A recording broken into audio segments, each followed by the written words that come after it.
আচ্ছা, ধন্যবাদ madam. Madam, এই রোগের আলটিমেট চিকিৎসা কি? হ্যাঁ, রোগটা আসলে একদম ছোট রোগ না। রোগটা ধরনটাই হলো গ্র্যাজুয়ালি এটা বাড়তে থাকবে। ঠিক আছে? একটা জি। বাচ্চা মেয়ে আসলো, যে প্রথমে পিউবার্টিতে আসলো অথবা 20-22 বছর বয়সে বিয়ের পরে আসলো, তো যদি চিকিৎসা না দেয় গ্র্যাজুয়ালি বাড়তে থাকবে। এইটার আচ্ছা। চিকিৎসাটাও এরকম একটু লম্বা টাইমের চিকিৎসা নিতে হবে। হ্যাঁ, তো চিকিৎসার আমাদের 3টা ধাপ আছে। প্রথমত আমরা কাউন্সেলিং করি যে কি রোগ কেন হচ্ছে, এটার জন্য তোমার দীর্ঘ সময় লাগবে চিকিৎসা নেওয়ার, এবং অবশ্যই ফলো আপে থাকতে হবে। এটা যদি হয়, কাউন্সিলিং পার্ট প্রত্যেকটা চিকিৎসারই কিন্তু আমাদের দায়িত্ব, রোগটা কতটুকু কি বোঝা গেল, তাকে কি চিকিৎসা দিব। তারপরে এটা ট্রিটমেন্ট আছে, মেডিকেল ট্রিটমেন্ট। হ্যাঁ, মেডিসিন দিয়ে এই রোগটাকে কিছুটা নিয়ন্ত্রণে আনা যায়। যদি মেডিকেল ট্রিটমেন্ট ফেল করে অথবা তার কোনো সার্জারির চিকিৎসার প্রয়োজন হয়, সেই অনুযায়ী তাকে দিতে হবে। তো সার্জারির ব্যাপারটা আবার কতগুলো ইন্ডিকেশন আছে যে কি কি লক্ষণ থাকলে আমরা সার্জারি করব। ঠিক আছে? জি। যদি এটার কিছু লক্ষণ আছে যে চকলেট সিস্ট, বা এটার সাইজ 4 সেন্টিমিটার তার চেয়ে বড়, অথবা বাচ্চা নিচ্ছে, ট্রাই করছে কিন্তু বাচ্চা হচ্ছে না, এই টাইমটার সাথে চকলেট সিস্ট বেশি দিন থাকে, তখনও আমাদের সার্জারি।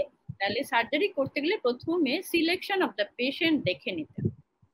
আর আচ্ছা। সার্জারির জি। কথাটা পরে বলি, আমরা মেডিসিন দিয়ে ট্রিটমেন্ট, যেটা আমাদের উদ্দেশ্য হলো এই গ্ল্যান্ড গুলাকে, এন্ডোমেট্রিয়াম লেয়ারটাকে আস্তে আস্তে অ্যাট্রফি করে আনা। যে ওষুধটা দিব আমরা, সেই ওষুধটা দীর্ঘ মাস, যেমন 3 মাস থেকে 6 মাস টানা সে ব্যবহার করবে, এবং অবশ্যই 3 মাস পর বা 2 মাস পরই আমরা একটা ফলো আপে আবার স্ক্যান করে দেখতে পারি যে ওটা ছোট হচ্ছে কিনা।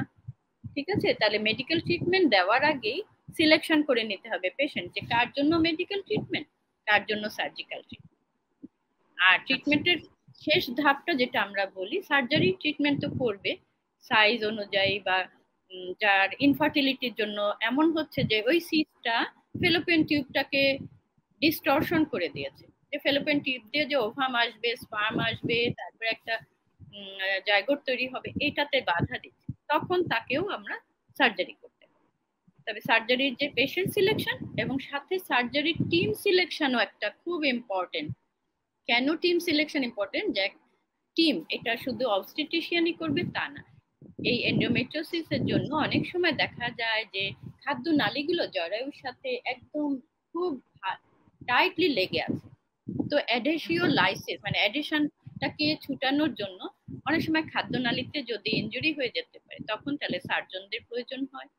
আবার ইউরিনারি ব্লাডারের সাথে যদি এটা কোনো অ্যাডিশন থাকে, তখন আমাদের ইউরোলজিস্ট প্রয়োজন হয়। সেই জন্য আমরা সার্জারি টিম নিয়ে এই ওটি করতে চাই। এটুকুই আমরা বলবো। আচ্ছা। আচ্ছা, ধন্যবাদ ম্যাডাম। ম্যাডাম, এটার ব্যাপারে একটু জিজ্ঞেস করব, যদি একবার ট্রিটমেন্ট হয়ে যায়, কমপ্লিট ট্রিটমেন্ট হওয়ার পরে পরবর্তীতে কি আবারও এন্ডোমেট্রিওসিস হওয়ার চান্স থাকতে পারে? আচ্ছা, এটা একটা ভালো প্রশ্ন। আমাদের খুব সাধারণ মানুষরাও এসে বলে, ম্যাডাম, মানে অনেক জায়গা থেকে, ম্যাডাম এটার জন্য কি বাচ্চা হবে না? অনেকে বলেছে আপনারা তাড়াতাড়ি বাচ্চা নিয়ে নেন। কথাটা অনেকাংশেই সত্য। সত্য এই জন্য, যেটা এস্ট্রোজেন ডিপেন্ডেন্ট টিউমার যদি বলে, যে ডিজিজটা হলো এস্ট্রোজেন ডিপেন্ডেন্ট। তো যে কারণে এস্ট্রোজেন ডিপেন্ডেন্ট, তো বাচ্চা একবার নিলে ওই ওভারি, ফেলোপিয়ান টিউব, এই রিলেশনটা খুব ইজি হয়ে যায়।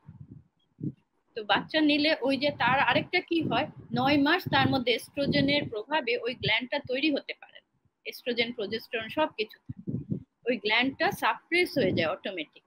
এরকম আমাদের মেডিসিন দিয়েও যেটা চেষ্টা, 3 মাস মেনস্ট্রুয়েশনের যে লেয়ারটা, এটাকে শ্রিঙ্ক করে দিই। হ্যাঁ, আমরা প্রোজেস্টেরন দিই। এই কারণে জি। আমরা বলি যে একবার বাচ্চা নিলে তারপর এটা ভালো হয়ে যেতে পারে। তো একদম হবে না এরকম বলা যাবে না, কিন্তু ফলো আপে থাকতে হবে। আবার এত কঠিন রোগও না যে এটা থেকে উদ্ধার করা সম্ভব না।